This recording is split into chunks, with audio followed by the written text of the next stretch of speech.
இவ்வளவு அறிவாக ஒரு செறிவோடு ஒரு முகாமை நடத்துவது என்பது எவ்வளவு சிரமம் என்பது எங்களுக்கு தெரியும். ஒரு அமைப்பாளர் என்கிற முறை, படைப்பாளரை தாண்டி அந்த வகையில் வந்தவர்களையெல்லாம் அவ்வளவு ஒரு கரிசனத்தோடு வரவேற்று, அவ்வளவு ஒரு உபசரிப்போடு ஒரு கவிதையை கொண்டாடுதல் என்பது இலக்கியத்தை கொண்டாடுதல். ஏன்னா இலக்கியத்தின் பிரதானம் என்பதே கவிதை தான். அதற்கு எங்களுக்கெல்லாம் ஆணி வேறாக இருக்கக்கூடிய எங்களுடைய மாநில தலைவர் எஸ்.கே. கங்கானன் அவர்களும், மாநில பொதுச் செயலாளர் மருத்துவர் க. அறம் அவர்களுக்கும் இந்த நேரத்தில் வணக்கத்தை தெரிவித்துக் கொள்கிறேன். பெண்கள் இந்த அமர்வு எங்களுக்கு கடைசியில் தான் கொடுக்கப்பட்டது. ஆனால் நாங்கள் முந்திக் கொண்டு முதல் அமர்வில் வந்து நிற்கிறோம். இது மிகப்பெரிய வெற்றியாக நம் தரப்பில் நீங்க கைத்தட்டலாம், நல்லாவே கைத்தடிக்கலாம். ஏன் அப்படின்னா, நான் இந்த காலத்தை மையப்படுத்தி பேசலாம் அப்படின்னு நினைக்கிறேன். இவங்க சொன்னாங்க, இந்த தலைமையில மஞ்சுளா தோழர் மிக சிறந்த நெறியாளுகை செய்திருக்காங்க. அவங்க சொன்னாங்க, இந்த காலத்தை மையப்படுத்தி சொன்னாங்க. இடைப்பட்ட காலங்களில் கவிஞர்கள் என்ன ஆனாங்க அப்படிங்கிற மிகப்பெரிய கேள்வி இருக்கு, எல்லோருக்குமே இருக்கு.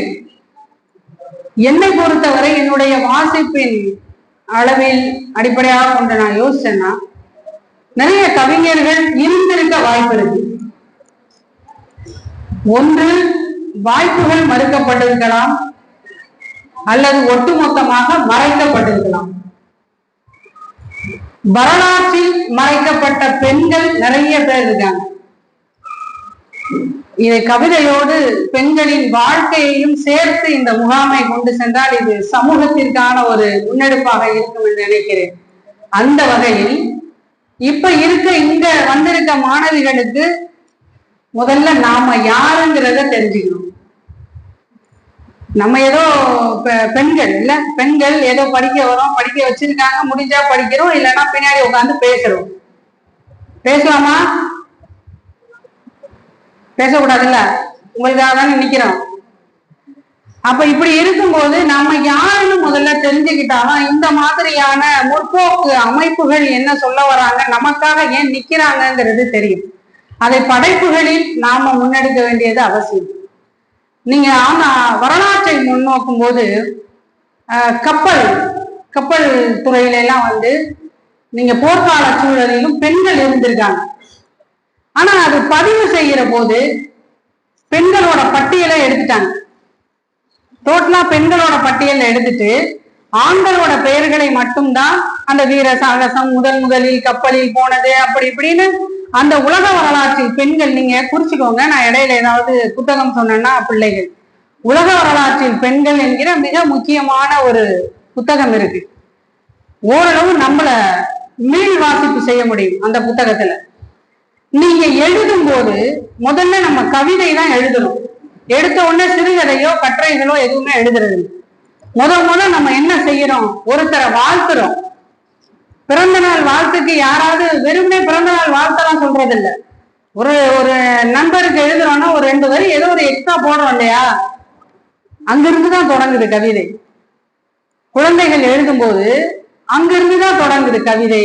அது நீங்க சமூகத்திற்காக அந்த 2 வரிகள் எப்போ மாறுது அப்படிங்கிறதா முக்கியம். அதற்கான வேலைகளை தான் இந்த மாதிரியான முகாம்கள் செய்து கொண்டிருக்கின்றன. அதற்காக தான் உங்களை எல்லாம் வர சொல்றது. இது வந்து சான்றிதழுக்காகவோ அல்லது சும்மா நம்ம கேட்டுட்டு போகணுங்கிறதுக்காகவோ அல்ல. உங்கள் வாழ்க்கையை நீங்கள் திரும்ப திரும்ப புடம் போட்டு பார்க்கணும். நம்ம எங்கிருந்து வந்தோம், நம்ம ஆரிஜின் என்னங்கிறத நீங்க தெரிஞ்சுக்கிட்டீங்கன்னா ஒவ்வொருத்தரும் மிகப்பெரிய ஆயுதம். ஒரு பெண் மிகப்பெரிய ஆயுதம். எல்லா இடங்களிலும், முகாம்களிலும் சரி, அமைப்புகளிலும் சரி, பெரிய மாநாடுகளிலும் சரி, நமக்கான அரங்குகள் சம அளவில் இருக்க வேண்டும். இருக்கணும்ல, அதுக்கு நம்மளும் வந்து முன்னாடி நிக்கணும். நம்ம முதல்ல புரிஞ்சுக்கணும்.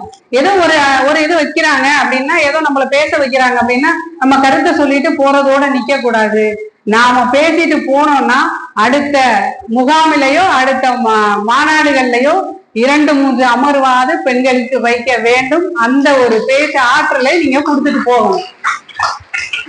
உங்க எழுத்தும் என்பது அப்படிதான் இருக்கணும். ஏன் நாம பின்னுக்கு தள்ளப்படுறோம், ஏன் இலக்கியத்தில் நாம பின்னுக்கு தள்ளப்படுறோம், ஏன் காணாம போனோம்? இவங்க சொன்னாங்க அந்த பெண்பார் புலவர்கள் எல்லாம் காணாம போயிட்டாங்கன்னு சொன்னாங்க. பெண்பார் புலவர்கள் மாறி முட்டுவேன் கோள் தாக்குவேன் கோள்னு சொன்ன ஔவையார், அங்கிருந்துதான் நம்ம வீரமே தொடங்குது.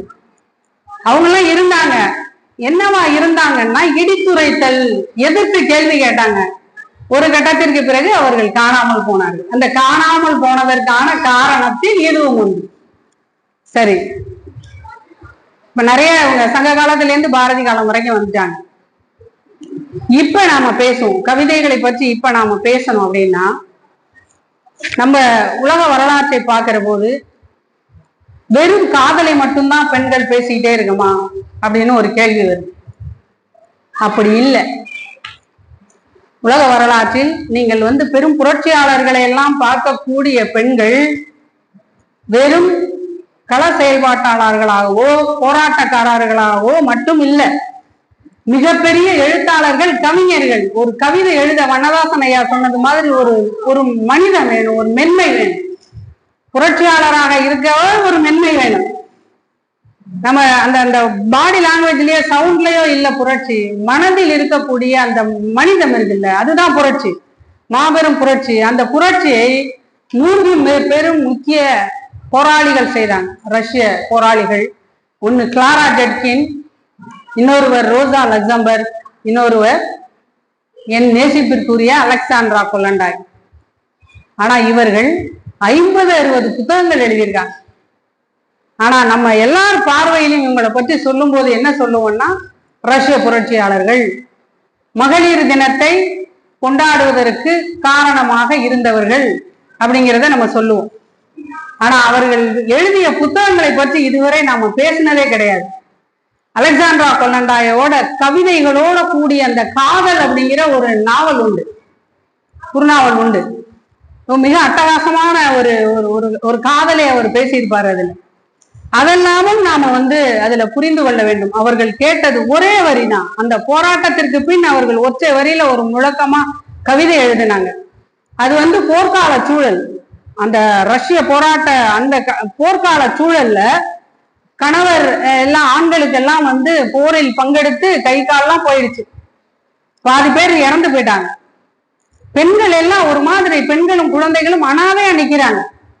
என்ன பண்றதுன்னே தெரியல, ஆண்களோட துணையும் இல்லை. அப்ப அவங்க கேட்டது, ஒற்றை வரியில கேட்டது, ரொட்டி துண்டும் ரோஜாவும். ரோஜானா பீஸ், அமைதியை கேட்டார்கள். ரொட்டி துண்டுன்னா கடுமையான பசி, எங்களுக்கு ரொட்டி துண்டு கொடுங்கன்னு கேட்டாங்க. ஒற்றை வரி எவ்வளவு பெரிய வாழ்க்கையை, ஒரு வரலாற்றை உங்களுக்கு முன்னிறுத்துகிறது. அந்த புரட்சியின் பின்னால ஒரு கவிதையோட வேலை அது. சரி, உழைக்கும் மகளிரை பற்றி நாம பேசணும். ஏன்னா முற்போக்கு இலக்கியம் அப்படிங்கிறப்போ நம்ம வெறும் காதலை பற்றி பேசி கடந்து போகாமல் நம்ம உழைக்கும் மகளிரை பற்றி இப்ப யார் பேசியிருக்கா அப்படின்னா, இளம்புரையை பற்றி நான் சொல்லணும்னு நினைக்கிறேன் உங்கள்கிட்ட. அப்புறம் கண்மணி ராசா தோழருங்க, அவர் ஒரு மாரியாத்தாட்ட பேசுவார் பாருங்க. நான் சொல்றேன், கவிதைகள்ல சொல்றேன். உழைக்கும் மகளிரை பற்றி வந்த கவிதைகள். ஏன் நீங்க ஆண்களை பற்றி பேசுறீங்கன்னு ஒரு கேள்வி வரலாம். கவிதையில் பெண் தானே அப்படின்னு. தலைப்பு அது இல்லை, நம்ம சமத்துவத்தை தான் பேசுறோம். கவிதையில் பெண் என்னவாக இருக்கிறாள், கவிதை எழுதுகிறவள் என்ன எழுதுறாங்கிறது முக்கியம். இந்த 2 தரப்புலையுமே நீங்க பார்க்கணும். ஒரு ஆண் பெண்களை என்னவாக தன்னுடைய கவிதையில் வைக்கிறார் அப்படிங்கிறதையும் பார்த்து ஒட்டுமொத்தமாக அந்த கவிதையில் பெண் என்கிற தலைப்பை இப்படிதான், சமத்துவ பாலின சமத்துவ தலைப்பு தான். நாம ஒண்ணு தனியா பிரிஞ்சு போக வேண்டியதில்லை. இளம்புரையோட ஒரு கவிதை சொல்றேன். அவங்களோட அந்த கவிதையோட தலைப்பு அறுவடை காலம். அந்த தொகுப்போட பேரு நீ எழுத மறுக்கும் எனது அழகு. கொட்டுகிற பணியில, குனிஞ்சி அறுக்கையில அடிவயிறு நடுங்குதையா, யாரிடத்தில் இதை சொல்ல. புள்ள குட்டி போதும்னு பண்ணிக்கிட்ட ஆபரேஷன், கதிரள்ளி போட்டு தூக்கையில முள்ளு போல குத்துதையா. காலையில போகையில கஞ்சி தண்ணி குடிச்சானோ, பள்ளிக்கூடம் போன மகன் பத்திரமா இருப்பானோ, கண்ணான அவனை எண்ணி கண்ணும் தண்ணி வடிக்குதையா, அள்ளும் பகலும் உழைப்பவளை அடிக்க கைய நீட்டாதையா, சீக்கிரமா சமைச்சுத்தாரன் சிடு சிடுன்னு விடுவாதையா. இந்த சீக்கிரமா சமைச்சுத்தாரன் சிடு சிடுன்னு விடுவாதையாங்கிறதுதான் இந்த கவிதையோட ஆரம்பமே. நீங்க டெல்டா பகுதியில அந்த வயல்ல வேலை செய்கிற அந்த உழைக்கும் பெண்கள் அவர்களுடைய பாடுகளை எழுதக்கூடிய மிக அற்புதமான கவிதை வரிகள் இது. கண்மணி ராசா தோழர் அவரை ரொம்ப பாராட்டணும் இந்த இந்த இந்த கவிதைக்கு. மாரியம்மா கூட ஒரு உரையாடல் நடத்துறது. நமக்கு எப்போதும் துணை கும்பிடுறோமோ கும்பிடலையோ, நமக்கு எப்பவும் காளியாத்தா இருப்பா எப்பயுமே கூட, அப்படிதானே? கோவம் வந்தா காளியாத்தா தான் நமக்கு சப்போர்ட். அவ இருக்காளா இல்லையாங்கிறதெல்லாம் தெரியாது, ஆனா காளியாத்தா இருப்பா. ஆனா அதே பெண்களை ரொம்ப உக்கிரமாக ரொம்ப ஆத்திரமாக எழுதும் போது நிறைய பேர் இப்ப கவிதை வாசிக்கும் போது கூட கண்மணி ராசா தோழர் நாக்கில் காளியின் நாக்கில் எழுதணும்னு சொன்னாரு. கலியமூர்த்தி தோழர் இருக்காங்கன்னு தெரியல, அவரு அந்த காளியை ஒரு குறியீடா வச்சு ரொம்ப அற்புதமான கவிதைகளை அவர் எழுதியிருக்காரு. இந்த வரிகள் ரொம்ப இயல்பான ரொம்ப எளிமையான வரிகள். செங்கமலத்துக்கு எல்லாம் மாரியாத்தாதான், 5000 அசலுக்கு 6 வருஷமா மாசம் மாசம் 5 வட்டி கட்டுற கதைய பேச்சியம்மா சொல்ல கேட்டவ, கலங்காதடா அவனை மாரியாத்தா கேப்பா என்றாள். டிவியில வந்த செய்திய பார்த்துட்டு நாசமா போறவனுங்க சனங்க குடிக்கிற தண்ணியிலையா தீய கலப்பானுங்க, அவனுகளை மாரியாத்தா கேப்பா என்றாள். வீட்டை எழுதி வாங்கிட்டு பெத்த அப்பனை வெளியே தள்ளினவன காரி துப்பி பேதியில போவ உன்னை மாரியாத்தா கேப்பா என்றாள். ஒரு மத்தியான வெயில்ல மாரியாத்தா பீடத்துல தாயக்கட்டம் போட்டவரிடம், ஏன்டா எதுக்கெடுத்தாலும் மாரியாத்தா கேட்பாங்கிறியே, அவ கேட்கலன்னா அப்படின்னு அவர் ஒருத்தர் கேட்பாரு. அந்த தாயம் விளையாடுறவர், கேட்காம போகட்டும், மானங்கட்ட மாரியாத்தாவ நான் கேட்பேன். இதோட அந்த கவிதை முடியல, அதுல வைக்கிறாரு பாருங்கல்லாம் கடைசியில ஒரு செக்கு, கேட்காம போகட்டும் மானங்கெட்ட மாரியாத்தாவ நான் கேட்பேன் என்றால் ஒரு காயை வெட்டியபடி. இதோட முடிச்சிருந்தா அது வேற கவிதை. அந்த காயை வெட்டுறா பாருங்க, வெற்றி அங்கதான் இருக்கு. வெட்டி செக்கு ஒண்ணு வச்சுட்டு தானே அத முடிக்கிற அந்த கவிதைய. ரொம்ப ரொம்ப பாராட்ட வேண்டிய ஒரு கவிதையா இருந்தது இது. காலத்தை பற்றி நான் உங்கள்கிட்ட சொன்னேன். அப்படியா? அந்த வரி காலத்தை பற்றி நான் உங்கள்கிட்ட சொன்னேன். அந்த காலத்தின் ஒரு போகாமையை இப்ப சமகால சூழல், நீங்க காலையில அந்த பாட்டு கேட்டீங்கல்ல, பொண்ணு வண்டு உருளுது, அது ரொம்ப அதான் ஒரு கலையின் படைப்பு. ரொம்ப வலிதான் எல்லாருக்குள்ளயுமே. எனக்கு எப்படி வலி இருந்துச்சோ அதை கேட்டுட்டு எல்லாருமே கலங்கினாங்க. எல்லாருமே ஆண்கள் பெண்கள் எல்லாருமே கலங்கினாங்க.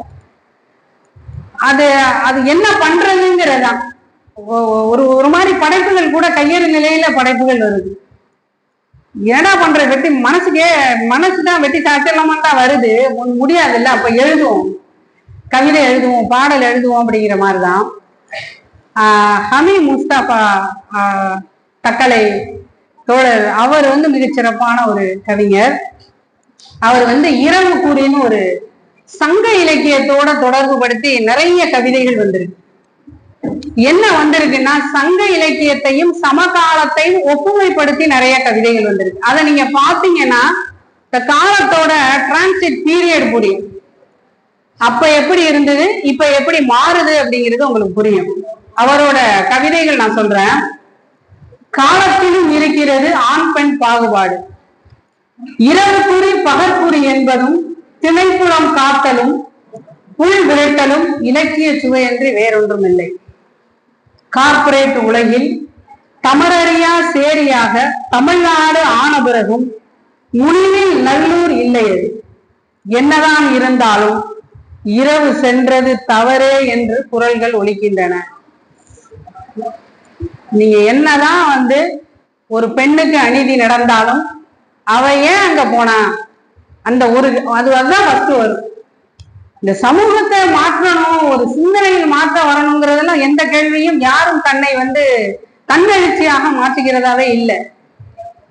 அவ ஏன் அங்க போனா, இந்த நேரத்துக்கு ஏன் போனா, ஏன் தனியா போனா, ஏன் கார்ல போனா, ஏன் அவனோட போனா, ஏன் கடற்கரைக்கு போனா, ஏன் கல்லூரிக்கு போகல, இந்த கேள்விதான். இதை மையப்படுத்தி தான் மிக அற்புதமான ஒரு கவிதையை இவர் வச்சிருக்காரு. காலத்தை மொத்தமாக கைப்பற்றியது ஆண் உலகு. இதை எழுதியது ஒரு ஆண். இதைத்தான் நாங்க எதிர்பார்க்கிறோம்.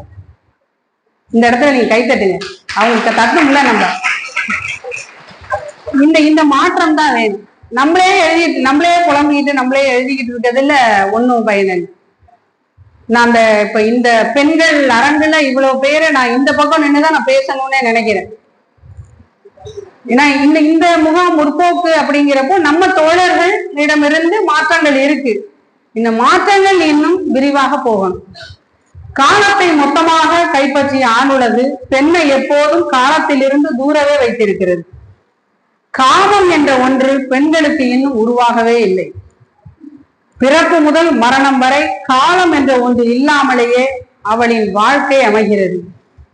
வெற்றிக்கு இரவு பகல் கிடையாது.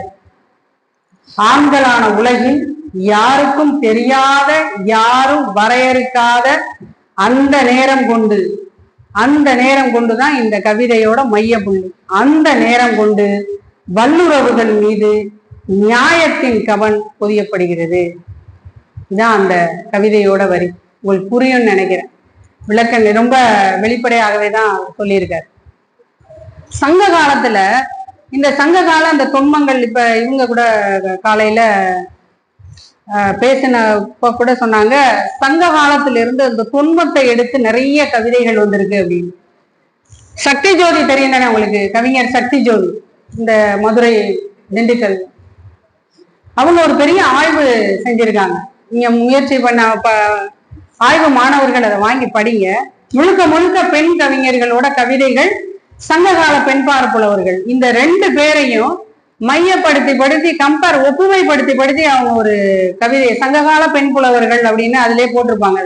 அதுல நீங்க அந்த புத்தகம் வாங்கி படிங்க. அதுல நற்றிணையில ஒரு பாடல் இருக்கு. நான் இத கொஞ்சம் ரொம்ப நுட்பமா கவனிங்க.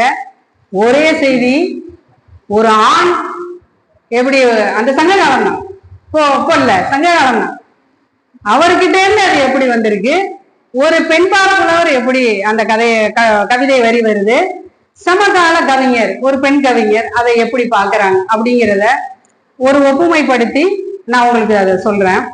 சங்ககால பெண் புலவர்கள்ல அவங்க பேரு மதுரை ஓலைக்கடையத்தார் அப்படின்னு. அவங்க திருநெல்வேலி தான். அதுல ஒரு சின்னதா ஒரு குறிப்பு வேற கூட இருக்கு. 1790 தான் திருநெல்வேலின்னு வந்திருக்கு. ஆனா அப்போது திருநெல்வேலி மதுரை என்று அடையாளப்படுத்தப்பட்டிருக்கிறது. ஸோ அங்க இவங்க அந்த ஊரை சேர்ந்தவங்க. அவங்க ஒரு நற்றிணையில ஒரு பாடல், தலைவன் பரத்தை வீட்டுக்கு போயிட்டு பரத்தை வீட்டுல இருப்பாரு, மனைவி ஒரு குழந்தை இருக்கு, ஒரு பையன் இருப்பான். அவர் இந்த ஏரியா பக்கமே வரமாட்டாரு, அங்கேயேதான் இருப்பாரு. ஏதோ எதிர்பாராத விதமா அந்த தெரு வழியா வந்துருவாரு. வந்தோடனே அந்த பையன் விளையாண்டுட்டு இருப்பான். பையன் விளையாண்டுட்டு இருந்தோன்னா அப்பான்ட்டு ஓடி வருவான். பையனை பார்த்த உடனே அவருக்கு பாசம் வந்துடும். ஆஹா நம்ம பையன் அப்படின்னு பாசம் வந்துடும். அவன் சந்தனம் எல்லாம் பூசி இருப்பான். அப்படியே அவனை எடுத்து உச்சி முகந்து அவர் தூக்கிப்பார். அப்போ அந்த பையனை தூக்கிட்டு உள்ள போவாரு. உள்ள போயிட்டு அந்த மனைவி இருக்காங்கல்ல அவங்களோட அவர் உடனே அவர் கூடலுக்கான முன்னேற்பாடு செய்வார். அந்த இடத்துல அந்த அம்மா ஒரு பதில் சொல்லும். அதுதான் இந்த சங்க இலக்கிய பாடல். நகுகம் வாராய் பான பகுவாய். பானன்ட்ட சொல்லுவான், வாயா ரொம்ப சந்தோஷமா இருப்போம் வா அப்படின்னு சொல்லிட்டு அந்த தெருவழிய தேர்நடை பயிற்றும் தேர்மொழி புதல்வன் பூணாறு செவ்வாய் சிதைந்த சாந்தமொரு காமர் நெஞ்சம் புறப்ப யாந்தன் முயங்கள் விருப்பொடு குறுகினேமாக பிறை வனப்பு உச்ச மாசு அறு திருமுதல் 100 இரும் கதுப்பின் எம் காதலி வேறு உணர்ந்து வெறுவும் மான் பிணையின் ஒரு யாரையோ என்று இகந்து நின்றதுவே. யாரையா நீன்னு ஹூஆர்னு கேட்டோம். அம்மா யார் நீ, எதுக்கு இங்க வந்திருக்கேன்னு கேட்கும். இது சங்க இலக்கியத்துல ஒரு பாடல். இத அவங்க இன்னொரு விதமா கம்பேர் பண்ணியிருப்பாங்க. இப்ப சமகாலத்தோட காதலியின் பெயரை சரடு போல் இணைத்து தெய்வீக காதலென செருக்கோடு சலம்பிக் கொண்டிருந்தான் அவன். அவன் கணவனானதே அவளின் காதலன் பொருட்டுத்தான் என்பதை வந்தவள் பிதற்றப் போவதில்லை. பெயர் உணர்த்தும் தெய்வீகம். காதலன் காதலி எல்லாம் ஒரு ஆண் எத்தனை பெண் வேணாலும் வச்சுக்கலாம். அவரு தன்னோருக்கு பிறக்கிற குழந்தை வேற ஒரு பெண்ணோடு கல்யாணம் பண்ணிக்கும் போது பிறக்கிற குழந்தைக்கு நம்ம பழைய காதலியோட பேரெல்லாம் வச்சுக்கலாம். ஏன்னா அந்த பெண் ஒண்ணு சொல்லக்கூடாது. அவரு டைரக்டா வைப்பாரு, இல்லைன்னா கூட நம்ம குறியீடா வச்சுப்பாரு ஏதாவது. அதைதான் இவங்க இந்த சமகாலத்துல நான் ஒப்புக்கொண்டதே என்னோட காதலனோட பேர்லதான் நானே ஒன்ன கல்யாணம் பண்ணிருக்கேங்கிறதா ஊங்கி அடிக்கிற ஒண்ணு. இது இப்ப சமகாலத்துல ஒரு பெண் சொன்னதா சொல்லியிருக்காங்க. நான் சொன்னேன் இல்லையா, ஆண்பார் புலவர் இதை எப்படி கையாளுறாருன்னு. ஓரம் போகியார் உங்களுக்கு தெரியும், மாணவர்களுக்கு ஓரம் போகியார் தெரியும். அவர் சொல்றாரு, ஆம்பளைன்னா அப்படிதான், ஆண்லாம் அப்படிதான் இருப்பாங்க, நீ அப்படிலாம் வேணாம்லாம் சொல்லிடக்கூடாது. அவன் எப்ப வந்தாலும் நீ வீட்டுக்குள்ள வர சொல்லணும். இல்லைன்னா உனக்கு சாப்பாடு கிடையாது, உனக்கு குடும்பம் கிடையாது, கணவன் கிடையாது, உன் வாழ்க்கை போயிடும். இது யாரு? ஒரு ஆண் சொல்றது, ஒரு ஆண் புலவர்.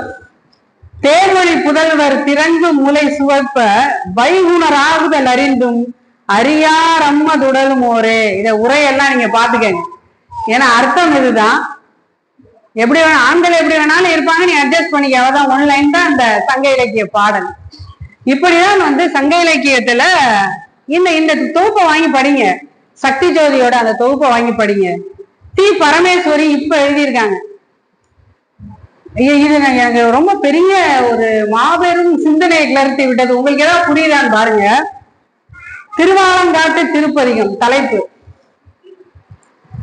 பேஸ்புக், சரியா? பேஸ்புக் இன்பாக்ஸ் மைண்ட்ல வச்சுக்க. முதல் விருப்ப குறியிடுகிறாள் ஆண்டாள். அம்மையின் உள்பெட்டிக்குள் தலையால் நடந்து சிவபதம் அடைய முயல்கிறார் சிவன். இத பிளாட்டா யோசிச்சீங்கன்னா ஏதோ ஆண்டாள் லைக் போட்டிருக்கு, சிவன் உள்ள வந்துட்டாரு இன்பாக்ஸ்ல, ஏதோ ஓகே அப்படின்னு சொல்லி ஏதோ சிக்னல் கிடைக்குதுன்ட்டு உள்ள வந்துட்டாரு. இதுல ஒரு விஷயத்த கவனிச்சு பாத்தீங்கன்னா, சிவனுக்கும் ஆண்டாளுக்கு என்ன ரிலேஷன்ஷிப்? இல்ல தங்கச்சி முறை வரணும் இல்லையா? முகநூல் என்ன அட்டகாசம் பண்ணுது பாத்தீங்களா? நீங்க ஃபேக் ஐடி வச்சுட்டீங்கன்னா அண்ணன் தங்கச்சி அப்பா மகள் எதுவுமே தெரியாது. லைக் போட்டீங்கன்னா இன்பாக்ஸ் போலாம். இதை சங்க இலக்கியத்தோடு ஒப்புமைப்படுத்தி அவங்க தொன்மத்துக்கு நான் சொல்றேன். தொன்மமா எப்படி கவிதைகள் எழுத வராங்கிறத நான் சொல்றேன். திருவாலங்காடு அதையும் சொல்லி, ஆமா அதுதான் அது ஆண்டாளுக்கு சிவனுக்கு என்ன ரிலேஷன்ஷிப், என்ன சம்பந்தம் இல்லையே. அது வேற ஒரு ரிலேஷன்ஷிப்ல எல்லாம் வருது. இது பரமேஸ்வரி என்ன எழுதுனாங்கன்னு எனக்கு தெரியாது. நான் இப்படி யோசிச்சேன், ஏன்னா அது சம்பந்தம் இல்லாம வருதுன்னா அப்ப இப்படியெல்லாம் நடக்குது. கரெக்ட், தலையால நடந்ததுதான் பிரச்சனை. இப்ப ஆமா அதுதான் அதுதான் தலையாய பிரச்சனை. அப்புறம் உங்களுக்கு எல்லாருக்கும் தெரியும், எவ்வளவுதான் நம்ம பெண்கள் பெண்கள் என்று ஒரு தனியா ஒதுங்கினா கூட இஸ்லாமிய பெண்களுக்கு என்று இன்னும் பல்வேறு சிக்கல்கள் இருக்கு. அவங்க எழுத வர்றதுங்கிறது மிகப்பெரிய நெருக்கடி. சல்மா சொல்லுவாங்க, சல்மா கவிதைகள் எழுத அவ்வளவு விருப்பப்படுவாங்க. வீட்டுக்குள்ள அவங்கள அலோவ் பண்ண மாட்டாங்க. பாத்ரூம்ல போயிட்டு கவிதை வரிகளை எழுதி பின்னாடி ஜன்னல் வழியா வெளியில போட்டுருவாங்களாம். யாராவது எடுத்துட்டு போயாவது அதை வாசிக்க மாட்டாங்களா அப்படிங்கிற நெருக்கடி இருக்கு. இஸ்லாமியர்கள் இல்லாம எல்லா பெண்களுக்குமே இந்த சிக்கல் இருக்கு. தமயந்தி சொல்லுவாங்க, அவங்க எழுதினாலே கையில அடிப்பாங்களாம், அந்த விரலே இப்படி ஆயிடுச்சுப்பாங்க. பெண்களை எழுதக்கூடாது என்று அப்ப சொல்லல, இப்பவும் சொல்லிட்டுதான் இருக்காங்க. அந்த இடத்துல சல்மா ஒரு கவிதை சொல்லுவாங்க, இன்றைக்கு இல்லையெனில் நாளை, நாளைக்கு இல்லையெனில் இன்னும் ஒரு நாள், இப்படித்தான் தெரியும் வாழ்வை நினைவு தெரிந்த நாளில் இருந்து. நமக்கு அப்படித்தானே தெரியுது. நம்ம ஏதாவது போராடுறோமா, ஏன் இன்னைக்கு இது கிடைக்கல அப்படின்னு ஏதாவது கொஸ்டின் கேட்கிறோமா, ஏதாவது போராடுறோமா, ஏதாவது முயற்சி பண்றோமா? எதுவுமே சரி, இன்னைக்கு இல்லைன்னா நாளைக்கு, நாளைக்கு இல்லைன்னா நாளைக்கு, எதுவுமே நடக்க போறதே இல்லை. இப்படியேதான் போயிட்டோம் நம்மளும். அதை கவிதை என்பது என்ன அப்படிங்கிறது அண்ணன் சொல்லுவாங்க, யவனிகா அண்ணன் அதை பத்தி சொல்லுவாங்க. அவரு கொஞ்சம் ஆழமான ஆய்வுல உள்ளவர். இருந்தாலும் பெண்கள் அந்த அந்த மனநிலையிலிருந்து யோசிக்கும் போது எல்லாத்தையும் சொல்லிவிட முடிகிறது. ஓரளவு எல்லாத்தையும் எழுதி கொட்டுறது இருக்குல்ல. இல்லையே, நீங்க எங்க கிட்ட இருந்து வடிவமும் அந்த அந்த இதெல்லாம் கன்ஸ்ட்ரக்ஷன் எல்லாம் பார்க்காதீங்க.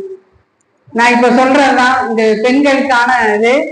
பெண்கள் எழுதும் போது நீங்க அந்த வடிவம் இருக்கணும், பா இருக்கணும், விருத்தப்பா, அந்தப்பா, இந்த எந்த பாவும் கேட்காதீங்க. பெண்களை எழுத சொல்லுங்க. அவங்க மனசுல உள்ளதை எழுதட்டும். முதல்ல வெளியில எழுதட்டும், கவிதையாக 2 வரிகள் போடட்டும். அதற்கு பிறகு உங்களோட அந்த இலக்கண இலக்கியங்களை எல்லாம் உள்ள புகுத்தி கொண்டுட்டு வாங்க. அதுக்குதான் இந்த முகாமே. இப்ப நான் ரொம்ப பேசுறது, ரொம்ப இலக்கண எல்லாம் பேசலாம், ஏதோ படிச்சுட்டு பேசலாம். ஆனா இதுக்கு பின்னாடி நீங்க எழுதணும், உங்களுக்கு ஒரு கான்பிடன்ட் லெவலை கொடுக்கணுங்கிறது தான் எங்களோட நோக்கமே. சுகிர்தாராணி எல்லாம் சொன்னாங்க நிறைய. அவங்க தலித் கவிதைகள் நிறைய வீரியமா எழுதக்கூடிய ஒரு நபர். அவங்க ஒரு அழகா ஒரு கவிதை எழுதியிருப்பாங்க. தலித் கவிஞரா தானே உங்களுக்கு தெரியும். ஒரு ரொம்ப நுட்பமா ஒரு விஷயம் சொல்லியிருப்பாங்க. இடமற்று நிற்கும் கர்ப்பிணி பெண்ணின் பார்வை தவிர்க்க பேருந்துக்கு வெளியே வேடிக்கை பார்ப்பதாய் பாவனை செய்யும் நீ என்னிடம் என்ன எதிர்பார்க்கிற? காதலையா அப்படின்னு கேக்குறாங்க. ஏன் பஸ்ல உட்கார்ந்துருக்க ஒரு கர்ப்பிணி பெண் நிக்கிறாங்க, அவங்களுக்கு கூட உனக்கு இடம் கொடுக்க முடியலையே, நீ நான் காதலிப்பனா உன்ன, நீ என்ன காதலிக்கலாமான்னு ஒரு மிகப்பெரிய கேள்வி. கவிதைகள் என்னென்னலாம் செய்யுது பாருங்க. புகழேந்தி தோழர் வந்திருக்காங்க. பழைய கவிதைகள்னா கூட கணவன் காலி செய்த மதிப்பாட்டிலே நிரப்புகிறது மனைவியின் கண்ணீர். இது மேத்தா அவர்களுக்கு பிடித்த ஒரு கவிதை. அங்க உட்கார்ந்து இருக்காங்க. குட்டி ரேவதியை பத்தி தெரியுமா உங்களுக்கு? குட்டி ரேவதி கவிஞர் தெரியுமா? உடல் மொழி குறித்து நிறைய எழுதினவங்க. அவங்க ரொம்ப அழகியலோட ஒரு கவிதை எழுதியிருப்பாங்க. நீர்ப்பாப்பியின் நிழலேதும் வேண்டாது தாவர இச்சையின் மிடுக்குடன் எழும் திரண்ட கவர்ச்சியின் வாழையின் குலைதள்ளும் நாளில் வெட்டி சாய்த்தது உமது அறிவாள். தோல் உரிந்தது, உடல் கிழிந்தது என்றாலும் காலை சுற்றிலும் கணுக்கால் தூரத்தில் மீண்டும் மீண்டும் முளைத்தெழும் என் கம்பீர தொகைகள். அவ்வளவு ஒரு தன்னம்பிக்கையான வரிகளை கொடுக்கக்கூடிய பெண் கவிஞர்களும் இங்க இருந்தாங்க. கலியமூர்த்தி தோழர் அவரோட கவிதை ஒண்ணு எனக்கு ரொம்ப பிடிக்கும். கழுகுகளின் அழகழகை நீ பாடு, கழுகுகளின் அழகழகை நீ பாடு, தாய்க்கோழி வீரத்தை தான் பாடும் என் கவிதை. ஒரு ஆண் எழுதுறதுதான். இங்க வந்திருக்காங்க தோழர், இங்க உட்கார்ந்துருக்காங்க. இந்த போதுமே, இதைதான் நம்ம இந்த முற்போக்கு எழுத்துக்கள் அப்படிங்கிறதோட அடி நாதம் என்பது சமமாக சமத்துவமாக இந்த மாதிரியான கவிதைகள் வர வேண்டும் என்பதுதான். நிறைய அப்பாக்கள் மகள்களிடம் பேசுறாங்க, மகள்கள் அப்பாக்கள்கிட்ட பேசுறாங்க. சஹானாவோட நூல் கூட நாளைக்கு வெளியிட போறாங்க. அதுல ஒரு மிகச்சிறப்பான அப்பா கூட பேசுற ஒரு கவிதை கூட இருக்கும். நான் ஒரு செடியாக முளைக்கிறேன், எனக்கு தண்ணி இல்லை, நான் சாக போறேன், எனக்கு தெரியுது நான் சாக போறேன், ஆனா நான் முளைக்கணும்னு ஆசைப்படுறேன் அப்படி சொல்லிட்டு கடைசியா ஒரு வரி முடிக்கிறாங்க. இப்ப எழுத வந்த பாப்பாதான் முடிக்கிறாங்க, என் மழையாக என் அப்பா. அது அது அது நீங்க காலையில நம்ம தோழர்கள் பேசினது போல ஒரு கவிதையை வெறும் வரியா நீங்க மேம்போக்கா நீங்க யோசிக்கவே கூடாது. அதுக்குள்ள அவ்வளவு இருக்கு, அவ்வளவு ஒரு நுட்பமான வாழ்க்கைக்கு தேவையான நுட்பமான விஷயங்கள் இருக்கு. இங்கே நிறைய இங்க உட்கார்ந்துருக்க எல்லாருமே கவிஞர்கள் தான், தோழர்கள் தான். நாம இவ்வளவு ஒரு பெரிய முகாமை நடத்துறோம்ல, நம்ம யாராவது ஒரு திருநங்கை கவிஞர்கள் இந்த ஏரியாவில் நம்ம கூப்பிட்டுருக்கோமா? யோசிச்சாமா? அவங்களும் நம்ம கூட தானே, நம்ம யோசிக்கணும்ல. ஆனா அந்த தவறை நம்ம செய்யறோம். இப்ப எவ்வளவோ விஞ்ஞானம் எவ்வளவோ விஷயங்களை வெளிப்படையாக அந்த பயாலஜிக்கலா அவங்களுக்கு என்ன நடக்குதுங்கிறத நமக்கு தெரியப்படுத்துது. ஆனாலும் ஏன் நம்மளால அவங்க கூட இன்னும் அவங்களை நம்ம கூட கைகோர்த்து இணைச்சு கொண்டு வர முடியல? ஆனா அந்த கேள்வியை நான் இங்க இருந்து கேட்கிறேன்ல,